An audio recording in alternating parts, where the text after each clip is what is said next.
Assalamualaikum warahmatullahi wabarakatuh. Kami dari kelompok 5 jurusan Manajemen Informatika, Sekolah Vokasi IPB.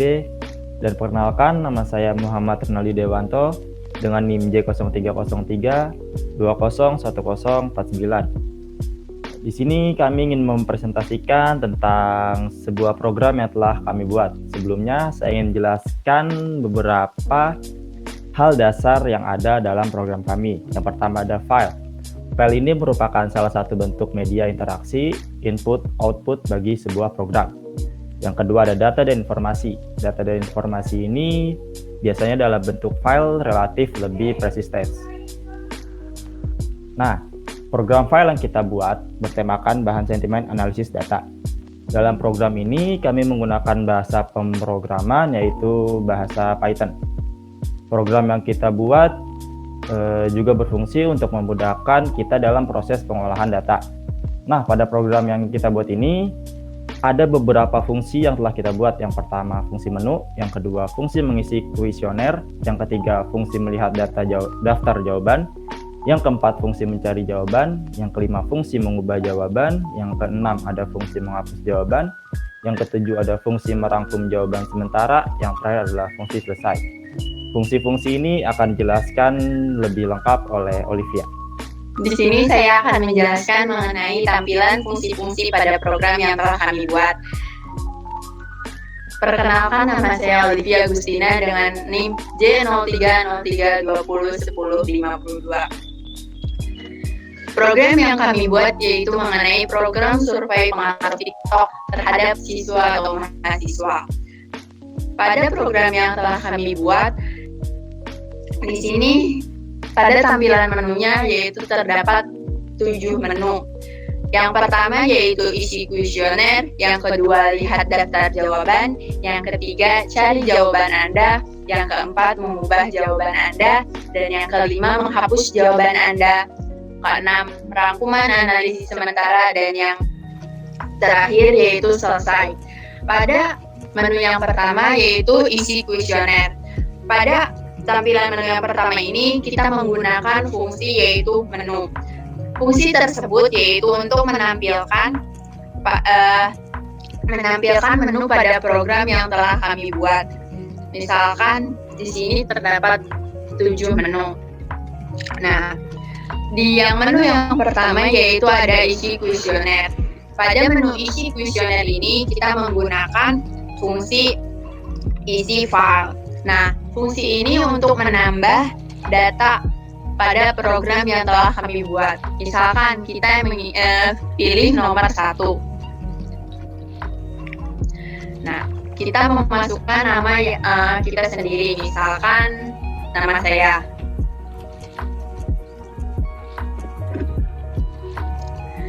Di sini ada pertanyaan, apakah dengan memainkan TikTok daya kemampuan belajar seorang siswa atau mahasiswa menjadi berkurang? Nah, apa jawaban kita? Misalkan ya atau tidaknya. Misalkan kita menjawab ya. Nah, kita menampilkan, kita akan memberikan alasan mengapa kita menjawab ya. Misalkan kita akan malas dalam belajarnya.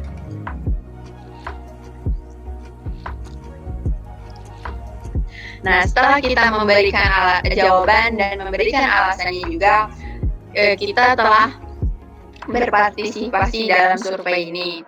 Nah, seperti yang telah ditampilkan pada program yang kami buat, kita dapat mengganti menu selanjutnya dengan menggunakan Enter. Kemudian kita bisa memilih menu yang kedua yaitu lihat daftar jawaban. Pada menu yang kedua ini kita menggunakan fungsi lihat file. Nah, kita dapat melihat sejumlah data yang telah dibuat. Misalkan kita pilih nomor 2. Nah, kita dapat melihat daftar jawaban yang ingin kita lihat. Apakah kita ingin melihat daftar jawaban ya atau kita akan melihat daftar jawaban tidak. Misalkan kita akan melihat daftar jawaban ya, kita akan memasukkan nomor 1. Nah, pada program yang telah kami buat akan menampilkan seperti pada layar. Nah, pada layar tersebut kita dapat melihat daftar jawaban yang telah kita buat sebelumnya. Nah, pada program ini, pada menu yang kedua ini juga kita bisa melihat berapa orangnya yang menjawab jawaban ya. Nah, di sini total dari orang yang menjawab ya yaitu ada 8 orang. Kemudian kita beralih ke menu selanjutnya, yaitu menu yang ketiga, yaitu cari jawaban Anda. Pada menu yang ketiga ini kita akan dapat menggunakan file, yaitu lihat nama. Nah, file ini berfungsi untuk mencari data yang telah kita buat sebelumnya. Misalkan kita memasukkan nomor 3. Masukkan nama yang ingin Anda lihat. Misalkan kita ingin melihat data yang sebelumnya kita buat. Misalkan kita masukkan nama dan Nah, di sini terdapat jawaban yang kita cari. Nah, selanjutnya kita bisa beralih ke menu yang keempat, yaitu mengubah jawaban Anda. Nah, pada pada menu yang keempat ini kita menggunakan fungsi yaitu ubah nama. Pada fungsi ini yaitu kita dapat mengubah data yang telah kita buat. Nah, misalkan kita memasukkan nomor 4 pada menu. Masukkan nama yang ingin Anda ubah jawabannya. Nah, di sini kita akan memasukkan nama data dari sebelumnya, misalkan Olivia. Kemudian kita dianjurkan untuk memasukkan nama baru. Kita tidak boleh memasukkan nama yang sama. Kemudian kita mengisi kuesioner seperti pada menu yang ke-1. Misalkan, apakah dengan memainkan TikTok kemampuan belajar seorang siswa atau mahasiswa menjadi berkurang? Misalkan kita berganti jawaban menjadi tidak. Kemudian alasannya kita dapat membagi waktu antara belajar dengan bermain TikTok, misalkan.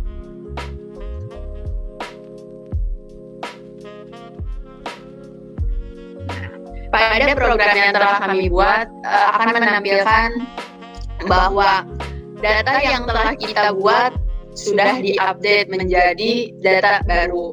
Kemudian kita akan beralih ke menu yang selanjutnya, yaitu menghapus jawaban Anda. Nah, pada menu yang ke-5 ini kita menggunakan fungsi yaitu hapus nama. Nah, di sini kita akan memasukkan, misalkan pilih nomor 5. Kemudian masukkan nama yang ingin Anda hapus jawabannya. Misalkan kita menghapus data yang telah kita buat sebelumnya, yaitu misalnya tadi. Nah, di sini pada program yang telah kami buat akan menampilkan bahwa data data Anda sudah dihapus. Kemudian kita mengenternya. Setelah menghapus data yang telah kita hapus di menu yang ke-5 ini, kita dapat memeriksa data yang telah kita hapus itu masih ada atau tidaknya pada menu yang ketiga. Pada menu nomor 3 ini, yaitu mencari jawaban Anda. Kita masukkan data yang telah kita hapus tadi, misalkan yang namanya ini Uhuy. Nah, di sini dapat dibuktikan bahwa pada menu yang ke-5 ini benar menghapus jawaban Anda. Nah, di sini akan menampilkan nama Anda tidak ditemukan. Kemudian selanjutnya yaitu menu yang ke-6, yaitu rangkuman analisis sementara. Pada menu yang ke-6 ini kita menggunakan fungsi summary. Nah, fungsi ini yaitu untuk merangkum semua data yang telah dibuat. Misalkan kita memasukkan nomor 6 pada program, kemudian di sini akan menampilkan total jawaban dari survei kita, ya dan tidaknya. Misalkan jawaban ya, terdapat 7 orang yang melakukan survei, dan jawaban tidak yaitu 6 orang. Nah, menurut hasil survei ini terdapat 13 peserta survei terdapat 13 peserta yang mengisi kuesioner pada program yang telah kami buat. Pada program yang telah kami buat juga, pada menu yang ke-6 ini menampilkan persentase dari survei yang telah dibuat. Nah, pada tampilan di program ini terdapat sekitar 53% peserta beranggapan bahwa jika siswa memainkan TikTok dapat menurunkan kualitas belajar mereka. Kemudian yang selanjutnya yaitu menu yang terakhir, menu selesai. Nah, di sini kita akan mengakhiri program yang telah kami buat. Misalkan kita masukkan nomor 0. Terima kasih telah berpartisipasi dalam survei ini. Nah, di sini menu program survei pengaruh TikTok terhadap siswa dan mahasiswa yang telah kami buat. Selanjutnya akan dijelaskan lebih lanjut oleh Muhammad Fajri Nahar.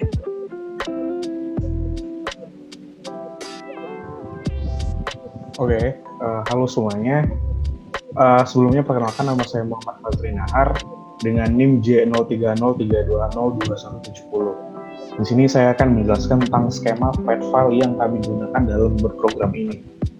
Oke.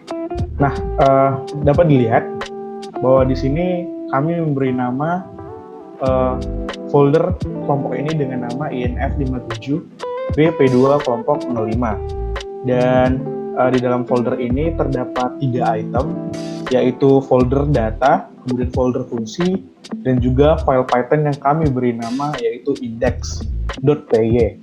Nah, yang pertama index.py. Pada file index.py ini itu berisikan fungsi yang mengimport seluruh isi dalam folder fungsi dengan tujuan yaitu file function.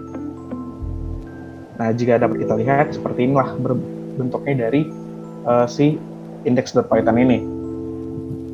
Oke, dan kemudian terdapat perintah menu yang jika dijalankan akan menjalankan fungsi dengan alamat yang sesuai dengan folder file yang kita tuju.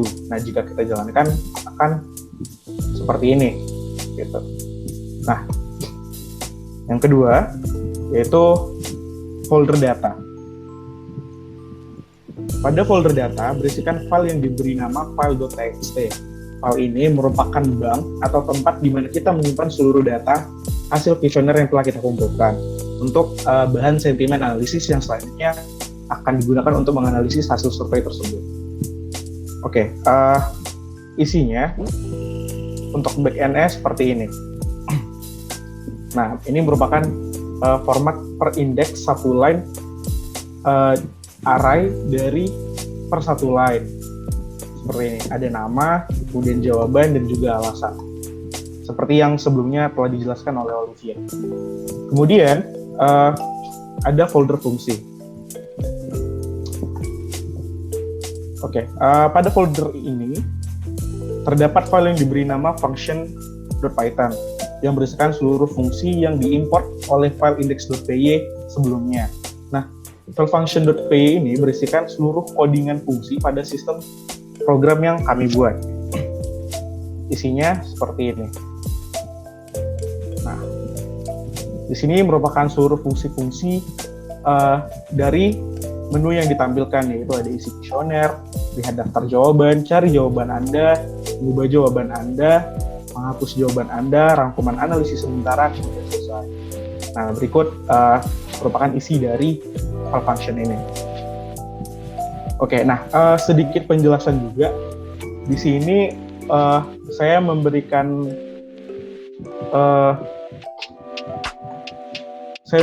trik juga seandainya kita mengisi kuesioner, jika kita menginginkan untuk isi kuesioner dan menjawab apakah dengan memainkan TikTok daya kemampuan belajar seorang siswa atau mahasiswa menjadi berkurang.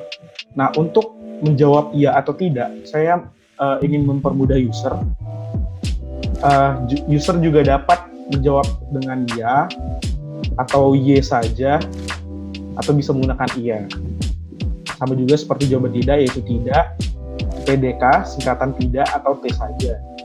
Gitu.